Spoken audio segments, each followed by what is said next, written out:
അതെ സച്ചിൻ എങ്ങനെയുണ്ടെന്ന് അറിയാമോ? അയ്യോ എന്ത് പറ്റി? ബാറ്റിന് ആരെങ്കിലും തലക്കടിച്ചാ? അയ്യോ അതല്ല, എന്റെ പൂച്ച ക്യാറ്റ് സച്ചിൻ. പൂച്ചയുടെ പേരാണോ സച്ചിൻ? അതൊക്കെ എനിക്ക് ഇവിടെ അറിയത്തില്ല. അതൊക്കെ പോയി അകത്ത് ജോലി. എനിക്ക് ഇവിടെ 100 കൂട്ടം ജോലിയുണ്ട്. വേണ്ട, ആ കിടക്കുന്ന ട്രക്കി വരെ ഞാൻ 1.5 മണിക്കൂർ എടുത്തിട്ടാണ് കഴുകിയിട്ടത്. അപ്പൊ ഇതാരാ വർക്കിയോ? അയ്യോ ടർക്കി. പിന്നെ അവിടെ കൊണ്ട് വിരിച്ചത് എന്തുവായിരുന്നു? ഭഗവാനേ, രാജു സാറിന്റെ വീട്ടിലെ പൂടപ്പട്ടി. ചുമ്മാതല്ല, 1.5 മണിക്കൂർ ഞാൻ തേച്ചൊരച്ചിട്ട് ആ കറുത്ത റൗണ്ട് പുള്ളി പോവാത്തത്. അതെന്തായിരുന്നു ആ കറുത്ത പുള്ളി? മൂക്കായിരുന്നു ആ കറുത്ത പുള്ളി.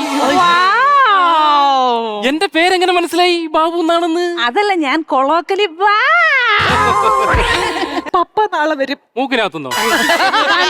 മുഖാണ്ടയോ? അയ്യോ ഉഗാണ്ടെന്ന്. ആഹാ, വരട്ടെ, നല്ല കാര്യമല്ലേ? നിങ്ങൾക്ക് അറിയാൻ വയ്യാത്തോണ്ടാ ഈ പൂച്ച പപ്പ സമ്മാനമായിട്ട് തന്നതാ ബർത്ത്ഡേക്ക് മിനിമോക്ക്. ആരായി മിനിമോള്? ഞാനായി മിനിമോള്. വെറും മിനിമോൾ അല്ല കേട്ടോ, കേറ്റി മിനിമോൾ. വെറും കേറ്റി മിനിമോൾ അല്ല കേട്ടോ, മൂക്ക് വലിച്ചു കയറ്റി മിനിമോൾ.